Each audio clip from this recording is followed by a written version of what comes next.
ওম শান্তি। আজিৰ তাৰিখ 28 মে 2025 বৰ্ষ। প্ৰাতঃ মুৰলী বাপদাদা মধুবন। আজিৰ পিতাৰ অমৃতবাণী হৈছে, মৰমৰ সন্তানসকল, এতিয়া ড্ৰামাৰ চক্ৰ পূৰা হয়। তোমালোক প্ৰীতিকৰ হৈ নতুন সৃষ্টিলৈ আহিব লাগে। তাত সকলো মিলা প্ৰীতিৰে থাকে। ইয়াত হৈছে অপ্ৰীতিকৰ।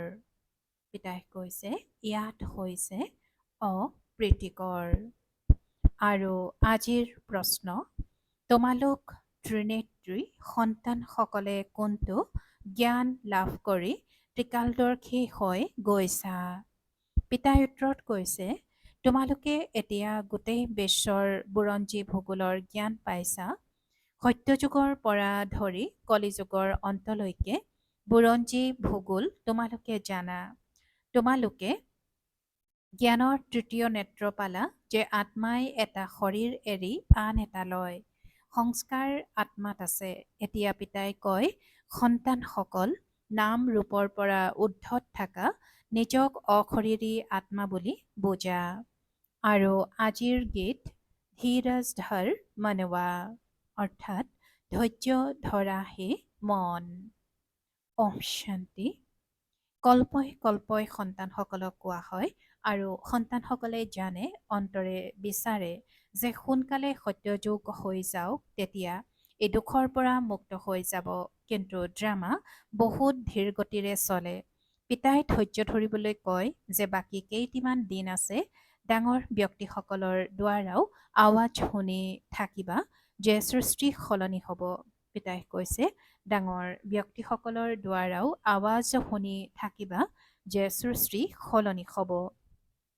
পূবৰ দৰে যিসকল ডাঙৰ ডাঙৰ ব্যক্তি আছে তেওঁলোকেও কয় যে সৃষ্টি সলনি হ'ব। বাৰু, পুনৰ শান্তি কেনেকৈ হ'ব? এই সময়ত সকলো অপ্ৰীতিকৰ। এতিয়া আমি প্ৰীতিকৰ হৈ আছো। সেইফালে দিনে প্ৰতিদিনে অপ্ৰীতিকৰ হৈ থাকে। নিজৰ মাজতে কাজিয়া পেচাল লাগি শেষ হৈ যাব। প্ৰস্তুতি চলি আছে। এই ড্ৰামাৰ চক্ৰ এতিয়া পূৰা হ'ব। পুৰণি সৃষ্টি পূৰা হ'ব। নতুন সৃষ্টি স্থাপনা হৈ আছে। নতুন সৃষ্টিয়েই পুৰণি হয়। পুৰণিৰ পৰা আকৌ নতুন হ'ব। ইয়াক সৃষ্টিৰ চক্ৰ বুলি কোৱা হয়, যি ঘূৰিয়েই থাকে। এনেকুৱা নহয় যে লাখ লাখ বছৰৰ পাছত পুৰণি সৃষ্টি নতুন হ'ব, নহয়। তোমালোক সন্তানসকলে ভালদৰে জানি গৈছা, ভক্তি একেবাৰেই ভিন্ন। ভক্তিৰ সম্পৰ্ক ৰাৱণৰ লগত, জ্ঞানৰ সম্পৰ্ক ৰামৰ লগত। এয়া তোমালোকে এতিয়া বুজি আছা। এতিয়া পিতাক আহ্বানো জনাই, হে পতিত পাৱন আহক। আহি নতুন সৃষ্টি স্থাপনা কৰক। নতুন সৃষ্টিত নিশ্চয় সুখ হয়। এতিয়া সৰু বা ডাঙৰ সকলো সন্তানে জানি গৈছে যে এতিয়া ঘৰলৈ যাব লাগে। এই নাটক পূৰা হয়। আমি পুনৰ সত্যযুগলৈ যাম। আকৌ 84 জন্মৰ চক্ৰ পৰিক্ৰমা লগাব লাগিব। নিজৰ অৰ্থাৎ আত্মাৰ সৃষ্টিচক্ৰৰ দৰ্শন হয়, অৰ্থাৎ আত্মাই জ্ঞানৰ তৃতীয় নেত্ৰ প্ৰাপ্ত কৰে। তাকেই ত্ৰিনেত্ৰী বুলি কোৱা হয়। এতিয়া তোমালোক হৈছা ত্ৰিনেত্ৰী। বাকী সকলো মনুষ্যৰ এই স্থূল নেত্ৰ আছে। জ্ঞানৰ নেত্ৰ কাৰোৰেই নাই। ত্ৰিনেত্ৰী হলা, সেইবাবে ত্ৰিকালদৰ্শী হলা, কিয়নো আত্মাই জ্ঞান প্ৰাপ্ত কৰে নহয়। আত্মাইহে এটা শৰীৰ এৰি আন এটা লয়। সংস্কাৰ আত্মাত থাকে। আত্মা অবিনাশী। এতিয়া পিতাই কয়, নাম ৰূপৰ পৰা ঊৰ্ধত থাকা। নিজক অশৰীৰী বুলি বুজিবা, দেহ বুলি নুবুজিবা। এইটো জানা যে আমি আধাকল্পৰ পৰা পৰমাত্মাক স্মৰণ কৰি আছো। ইয়াত যেতিয়া অতি বেছি দুখ হয়, তেতিয়া বেছিকৈ স্মৰণ কৰে। এতিয়া কিমান দুখ, আগতে ইমান দুখ নাছিল। যেতিয়াৰ পৰা বাহিৰৰ লোকসকল আহিল, তেতিয়াৰ পৰা এই ৰজাসকলেও পৰস্পৰ যুঁজ কৰিবলৈ ধৰিলে। পৃথক পৃথক হৈ গ'ল। সত্য যুগততো এখনেই ৰাজ্য আছিল। এতিয়া আমি সত্যযুগৰ পৰা ধৰি কলিযুগৰ অন্তলৈকে বুৰঞ্জী ভূগোল বুজি আছো। সত্যযুগ ত্ৰেতাত এখনেই ৰাজ্য আছিল। এনেকুৱা এটাই ৰাজবংশ কাৰো নাথাকে। খ্ৰীষ্টিয়ানসকলৰ মাজতো চোৱা বিভেদ আছে। তাততো গোটেই বিশ্ব এজনৰ হাততেই থাকে। সেয়া কেৱল সত্যযুগত তেতাতহে হয়। এই বেইসদৰ বুৰঞ্জী ভূগোল এতিয়া তোমালোকৰ বুদ্ধিত আছে আৰু কোনো সৎসংগত বুৰঞ্জী ভূগোল শব্দবোৰ শুনিব নোপোৱা। তাততো ৰামায়ণ মহাভাৰত আদিহে শুনে, ইয়াত সেইবোৰ কথা নাই। ইয়াত হৈছে বিশ্বৰ বুৰঞ্জী ভূগোল। ইয়াত হৈছে বিশ্বৰ বুৰঞ্জী ভূগোল। তোমালোকৰ বুদ্ধিত আছে যে উচ্চতকৈও উচ্চ হৈছে আমাৰ পিতা। পিতাক ধন্যবাদ দিয়ে গোটেই জ্ঞান শুনাইছে। পিতাক ধন্যবাদ দিয়ে, পিতাক ধন্যবাদ যিয়ে গোটেই জ্ঞান শুনাইছে। এজোপা আত্মাৰ বৃক্ষ আছে, দ্বিতীয়তে হৈছে মনুষ্যৰ বৃক্ষ। মনুষ্যৰ বৃক্ষৰ ওপৰত কোন আছে? গ্ৰেট গ্ৰেট গ্ৰেণ্ডফাদাৰ বুলি ব্ৰহ্মাকে কোৱা হ'ব। এইটো জানে যে ব্ৰহ্মা মুখ্য, কিন্তু ব্ৰহ্মাৰ পাছত কি বুৰঞ্জী ভূগোল আছে সেয়া কোনেও নাজানে। এতিয়া তোমালোকৰ বুদ্ধিত আছে উচ্চতকৈও উচ্চ পিতা থাকেও পৰম ধামত। আকৌ সূক্ষ্ম লোকৰ বিষয়ে তোমালোকে জানা, মনুষ্যইহে ফৰিষ্টা হয়, সেইবাবে সূক্ষ্ম লোক দেখুৱাইছে। তোমালোক আত্মাসকল যোৱা, শৰীৰটো সূক্ষ্ম লোকলৈ নাযাব। কেনেকৈ যায় তাক কোৱা হয় তৃতীয় নেত্ৰ, দিব্যদৃষ্টি অথবা ধ্যান বুলিও কয়। তোমালোকে ধ্যানত ব্ৰহ্মা বিষ্ণুক শংকৰক দেখা পোৱা, জগতৰ লোকে দেখুৱাই শংকৰে চকু মেলিলে বিনাশ হৈ যায়। এতিয়া ইয়াৰ পৰাতো কোনেও বুজিব নোৱাৰে। এতিয়া তোমালোকে জানা বিনাশটো ড্ৰামা অনুসৰি হ'বই। নিজৰ মাজতে যুঁজি বিনাশ হৈ যাব। বাকী শংকৰে কি কৰে? এয়া ড্ৰামা অনুসৰি নাম ৰাখি দিছে। গতিকে বুজিবলগীয়া, অৰ্থাৎ পিতাই কৈছে যে গতিকে বুজাবলগীয়া হয়। ব্ৰহ্মা বিষ্ণু শংকৰ তিনিওজন আছে স্থাপনাৰ কাৰণে ব্ৰহ্মাক ৰাখিছে, প্ৰতিপালনৰ কাৰণে বিষ্ণুক, বিনাশৰ কাৰণে শংকৰক ৰাখি দিছে। বাস্তৱত এইখন পূৰ্ব নিৰ্ধাৰিত ড্ৰামা। শংকৰৰ ভূমিকা একোৱেই নাই। ব্ৰহ্মা আৰু বিষ্ণুৰ ভূমিকাটো গোটেই কল্পতে আছে। ব্ৰহ্মাই বিষ্ণু হয় আৰু বিষ্ণুৱেই ব্ৰহ্মা হয়। ব্ৰহ্মাৰ ৮৪ জন্ম সম্পূৰ্ণ হ'ল, গতিকে বিষ্ণুৰো সম্পূৰ্ণ হ'ল। শংকৰটো জন্ম মৃত্যুৰ পৰা উদ্ধত, সেইবাবে শিৱ আৰু শংকৰক আকৌ মিলাই দিলে। বাস্তৱত শিৱৰতো বহুত ভূমিকা আছে, তেওঁ পঢ়ায়। ভগৱানক জ্ঞানবান বুলি কোৱা হয়। ভগৱানক জ্ঞানবান বুলি কোৱা হয়। যদি তেওঁ প্ৰেৰণাৰ দ্বাৰা কাৰ্য কৰায়, তেন্তে সৃষ্টিচক্ৰৰ জ্ঞান কেনেকৈ দিব? সেইবাবে পিতাই বুজায়, সন্তানসকল প্ৰেৰণাৰ কোনো কথা নাই, পিতাটো আহিবলগীয়া হয়। পিতাই কয়, সন্তানসকল মোৰ সৃষ্টিৰ চক্ৰৰ জ্ঞান আছে, মই এইটো ভূমিকা পাইছোঁ, সেইবাবে মোকেই জ্ঞান সাগৰ জ্ঞানবান বুলি কয়। জ্ঞান কাক কোৱা হয়? সেয়াটোক যেতিয়া পাব, জ্ঞান কাক কোৱা হয়? সেয়াটো যেতিয়া পাব তেতিয়াহে গম পাব। পোৱাই নাই তেন্তে অৰ্থ কেনেকৈ গম পাব? আগতে তোমালোকেও কৈছিলা ঈশ্বৰে প্ৰেৰণা দিয়ে, তেওঁ সকলো জানে। আমি যি পাপ কৰোঁ ঈশ্বৰে সেয়া দেখে। বাবাই কয়, এইটো বেপাৰ মই নকৰোঁ, এয়াতো যেনেকুৱা কৰ্ম কৰে তাৰ শাস্তি নিজেই ভোগ কৰে। মই কাকো নিদিওঁ, কোনো প্ৰেৰণাৰে দণ্ড নিদিওঁ। যদি মই প্ৰেৰণাৰে কৰোঁ তেন্তে সেয়া যেন ময়েই শাস্তি দিলোঁ। কাৰোবাক এনেকৈ কোৱাটো যে এওঁক মাৰা, এয়াও দোষ হয়। কওঁতাজনো ভুক্তভোগী হৈ যাব। শংকৰে প্ৰেৰণা দিলে তেওঁ ভুক্তভোগী হৈ যাব। পিতাই কয়, মইতো তোমালোক সন্তানসকলক সুখ দিওঁতা হওঁ, তোমালোকে মোৰ মহিমা কৰা। বাবা আহি দুখ দূৰ কৰক। মই জানো দুখ দিওঁ? পিতাই সুধিছে যে পিতাই কৈছে যে মইতো তোমালোক সন্তানসকলক সুখ দিওঁতা হওঁ, তোমালোকে মোৰ মহিমা কৰা। বাবা আহি দুখ দূৰ কৰক। মই জানো দুখ দিওঁ? এতিয়া তোমালোক সন্তানসকল পিতাৰ সন্মুখত বহি আছা, গতিকে কিমান আনন্দিত হ'ব লাগে। ইয়াত পোনপটীয়াকৈ অনুভূতি হয়। বাবাই আমাক পঢ়ায়। ইয়াক মেলা বুলি কোৱা হয়। সেৱা কেন্দ্ৰলৈ তোমালোক যোৱা, তাত কোনো আত্মা আৰু পৰমাত্মাৰ মেলা বুলি কোৱা নহ'ব। আত্মা আৰু পৰমাত্মাৰ মেলা ইয়াত হয়, এইটো তোমালোকে জানা। মেলা চলি আছে, পিতা সন্তানসকলৰ মাজলৈ আহিছে। সকলো আত্মা ইয়াত আছে। আত্মাইহে স্মৰণ কৰে যে পিতা আহক। এয়া সকলোতকৈ শ্ৰেষ্ঠ মেলা। পিতা আহি সকলো আত্মাকে ৰাৱণ ৰাজ্যৰ পৰা মুক্ত কৰি দিয়ে। এই মেলা শ্ৰেষ্ঠ নহ'ল জানো, যাৰ দ্বাৰা মনুষ্য পাৰস অৰ্থাৎ পবিত্ৰ বুদ্ধিৰ হৈ যায়। পিতাই কৈছে, এইটো তোমালোকে জানা যে মেলা চলি আছে। পিতা সন্তানসকলৰ মাজলৈ আহিছে। সকলো আত্মা ইয়াত আছে। আত্মাইহে স্মৰণ কৰে যে পিতা আহক, এয়া সকলোতকৈ শ্ৰেষ্ঠ মেলা। পিতা আহি সকলো আত্মাকে ৰাৱণ ৰাজ্যৰ পৰা মুক্ত কৰি দিয়ে। এই মেলা শ্ৰেষ্ঠ নহ'ল জানো, যাৰ দ্বাৰা মনুষ্য পাৰস অৰ্থাৎ পবিত্ৰ বুদ্ধিৰ হৈ যায়। সেই মেলাবোৰততো মনুষ্য মলিয়ন হৈ যায়, পইচা অপচয় কৰি থাকে, প্ৰাপ্তি একো নহয়। তাক মায়াবী আক্ষৰিক মেলা বুলি কোৱা হ'ব। এয়া হৈছে ঈশ্বৰীয় মেলা। ৰাতি দিনৰ পাৰ্থক্য আছে। তোমালোকো আক্ষৰিক মেলাত আছিলা, এতিয়া ঈশ্বৰীয় মেলাত আছা। তোমালোকেহে জানা যে বাবা আহিছে।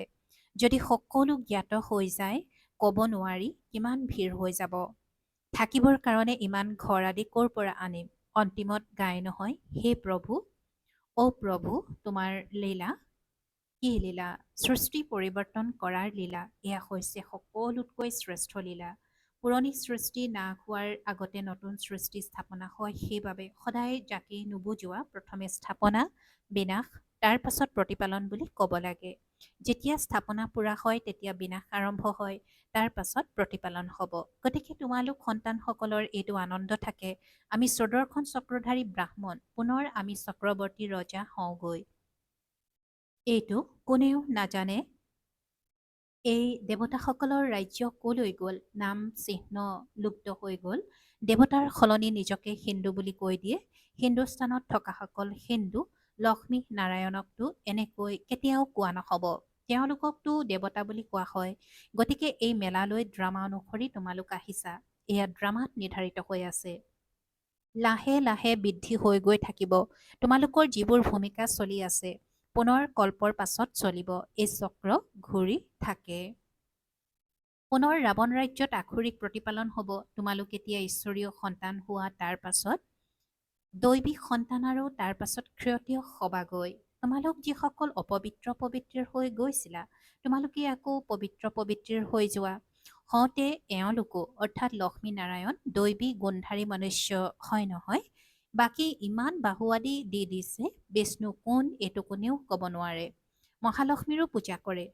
জগত অম্বাৰ পৰা কেতিয়াও ধন নিবিচাৰে। ধন বেছিকৈ পালে তেতিয়া ক'ব লক্ষ্মীৰ পূজা কৰিছিলোঁ, সেইবাবে তেওঁ ভঁৰাল ভৰপূৰ কৰি দিলে। ইয়াতো তোমালোকে জগত অম্বাৰ পৰা প্ৰাপ্ত কৰি আছা। পিতাই কৈছে ইয়াতো তোমালোকে জগত অম্বাৰ পৰা প্ৰাপ্ত কৰি আছা। পৰমপিতা পৰমাত্মা শিৱৰ দ্বাৰা দিওঁতা তেওঁ হয়। তোমালোক সন্তানসকল বাপ দাদাতকৈও ভাগ্যৱান। চোৱা জগদম্বাৰ কিমান মেলা হয়, ব্ৰহ্মাৰ ইমান নহয়। ব্ৰহ্মাকতো এঠাইতেই বহুৱাই দিলে। আজমেৰত ডাঙৰ মন্দিৰ আছে। দেৱীসকলৰ মহিমা বহুত আছে, কিয়নো এই সময়ত তোমালোকৰ বহুত মহিমা হয়। তোমালোকে ভাৰতৰ সেৱা কৰা, পূজাও তোমালোকৰ বেছিকৈ কৰে। তোমালোক ভাগ্যৱান। জগদম্বাৰ কাৰণে এনেকৈ কেতিয়াও নক'ব যে তেওঁ সৰ্বব্যাপী। তোমালোকৰ মহিমা ৰৈ থাকে।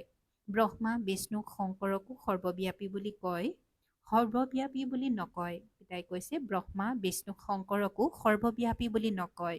মোক কৈ দিয়ে কণ কণত আছে, কণ কণত আছে, কিমান গ্লানি কৰে। মই তোমালোকৰ মহিমা কিমান বঢ়াওঁ। ভাৰত মাতাৰ জয় বুলি কয় নহয়। ভাৰত মাতাটো তোমালোক হোৱা নহয়, ধৰণী নহয়। ধৰণী আদি যি এতিয়া তমোপ্ৰধান হৈ গ'ল, ধৰণী আদি যি এতিয়া তমোপ্ৰধান হৈ গ'ল, সত্যযুগত শতপ্ৰধান হৈ যায়। সেইবাবে কয় দেৱতাসকলে পতিত সৃষ্টিত পদাৰ্পণ নকৰে। যেতিয়া ধৰণী শতপ্ৰধান হৈ যায় তেতিয়া আহে। এতিয়া তোমালোক শতপ্ৰধান হ'ব লাগে। শ্ৰীমতত চলি পিতাক স্মৰণ কৰি থাকিলে তেতিয়া উচ্চ পদ প্ৰাপ্ত কৰিব। এইটো খেয়াল ৰাখিব লাগে। স্মৰণ কৰিলে বিকৰ্ম বিনাশ হ'ব।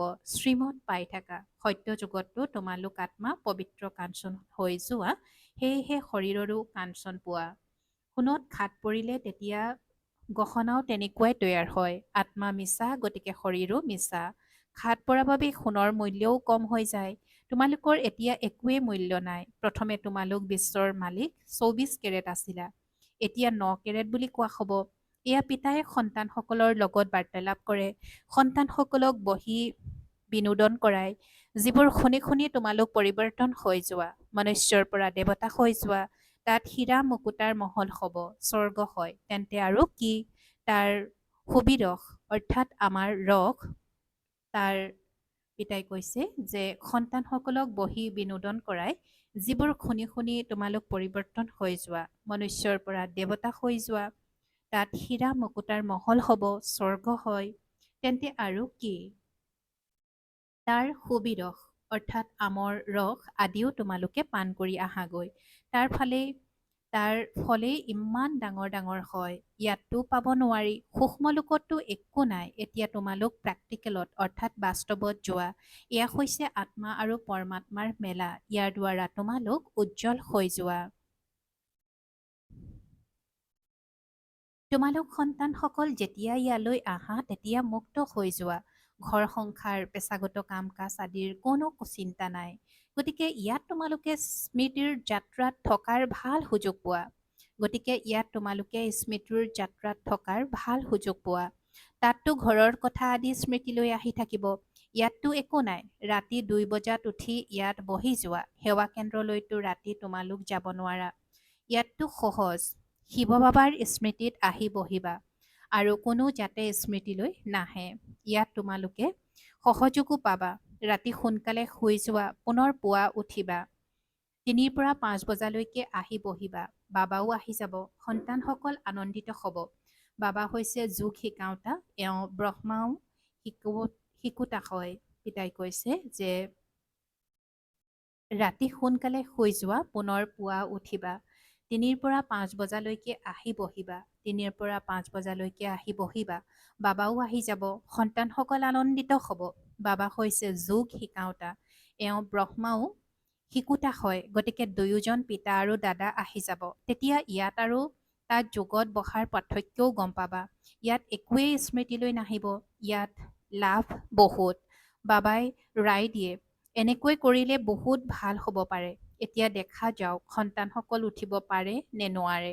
বহুতৰে পুৱা উঠাৰ অভ্যাস আছে। তোমালোকৰ সন্ন্যাস হৈছে 5 বিকাৰৰ আৰু বৈৰাগ্য হৈছে গোটেই পুৰণি সৃষ্টিৰ প্ৰতি। ভাল বাৰু। পিতাই কৈছে তোমালোকৰ সন্ন্যাস হৈছে 5 বিকাৰৰ আৰু বৈৰাগ্য হৈছে গোটেই পুৰণি সৃষ্টিৰ প্ৰতি। ভাল বাৰু। অতি মৰমৰ কল্পৰ পাছত পুনৰাই মিলিত হোৱা সন্তানসকলৰ প্ৰতি মাতা পিতা বাপ দাদাৰ স্নেহপূৰ্ণ স্মৰণ আৰু সুপ্ৰভাত। আত্মিক পিতাৰ আত্মিক সন্তানসকলৰ প্ৰতি নমস্কাৰ আৰু আত্মিক সন্তানসকলৰ আত্মিক মাত পিতা আৰু বাপ দাদাৰ প্ৰতি স্নেহপূৰ্ণ স্মৰণ আৰু সুপ্ৰভাত আৰু নমস্কাৰ নমস্কাৰ নমস্কাৰ। আৰু আজিৰ ধাৰণাৰ বাবে মুখ্য সাৰ প্ৰথমতে, এতিয়া সৃষ্টি পৰিৱৰ্তনৰ লীলা চলি আছে, সেয়েহে নিজক পৰিৱৰ্তন কৰিব লাগে, মিলা প্ৰীতিৰে থাকিব লাগে। আৰু দ্বিতীয়তে, পুৱাতে উঠি এজন পিতাৰ স্মৃতিত বহিব লাগে। সেই সময়ত যাতে অন্য কোনো স্মৃতিলৈ নাহে। পুৰণি সৃষ্টিৰ পৰা বেহদৰ বৈৰাগী হৈ 5 বিকাৰৰ সন্ন্যাস কৰিব লাগে। আৰু আজিৰ বৰদান, বেহদৰ স্থিতিত থাকি সেৱাৰ আকৰ্ষণৰ পৰা উদ্ধত আৰু স্নেহী বিশ্ব সেৱাধাৰী হোৱা। বেহদৰ স্থিতিত থাকি সেৱাৰ আকৰ্ষণৰ পৰা উদ্ধত আৰু স্নেহী বিশ্ব সেৱাধাৰী হোৱা। আৰু আজিৰ বৰদানৰ ব্যাখ্যা, বিশ্ব সেৱাধাৰী অৰ্থাৎ বেহদৰ স্থিতিত স্থিৰ হৈ থাকোতা। বিশ্ব সেৱাধাৰী অৰ্থাৎ বেহদৰ স্থিতিত স্থিৰ হৈ থাকোতা। এনেকুৱা সেৱাধাৰী সেৱা কৰিও অনাসক্ত আৰু সদায় পিতাৰ স্নেহী হৈ থাকে। সেৱাৰ আকৰ্ষণত নাহে, কিয়নো সেৱাৰ আকৰ্ষণো সোণৰ শিকলিৰ দৰে। এই বন্ধনে বেহদৰ পৰা সদলৈ লৈ আনে। সেইকাৰণে দেশৰ স্মৃতিৰ পৰা, ঈশ্বৰীয় সম্বন্ধৰ পৰা, সেৱাৰ সাধনসমূহৰ আকৰ্ষণৰ পৰা উদ্ধত আৰু পিতাৰ স্নেহী হোৱা, তেতিয়া বিশ্ব সেৱাধাৰীৰ বৰদান প্ৰাপ্ত হৈ যাব আৰু সদায় সফলতা প্ৰাপ্ত হৈ থাকিব। আৰু আজিৰ শ্লোগান, ব্যৰ্থ সংকল্প 1 ছেকেণ্ডত ৰোধ কৰাৰ অভ্যাস কৰা, তেতিয়া শক্তিশালী হৈ যাবা। ব্যৰ্থ সংকল্প 1 ছেকেণ্ডত ৰোধ কৰাৰ অভ্যাস কৰা, তেতিয়া শক্তিশালী হৈ যাবা। ওম শান্তি। আৰু আজিৰ অব্যক্ত সংকেত, আত্মিক আভিজাত্য আৰু পবিত্ৰতাৰ ব্যক্তিত্ব ধাৰণ কৰিবলৈ আজিৰ অব্যক্ত সংকেত। তোমালোক সকলোৰে প্ৰথম প্ৰবৃত্তি হৈছে নিজৰ দেহৰ প্ৰবৃত্তি, তাৰ পাছত দেহৰ সম্বন্ধৰ প্ৰবৃত্তি। সেয়েহে প্ৰথম প্ৰবৃত্তি দেহৰ প্ৰতিটো কৰ্মেন্দ্ৰিয় পবিত্ৰ কৰি তুলিব লাগে।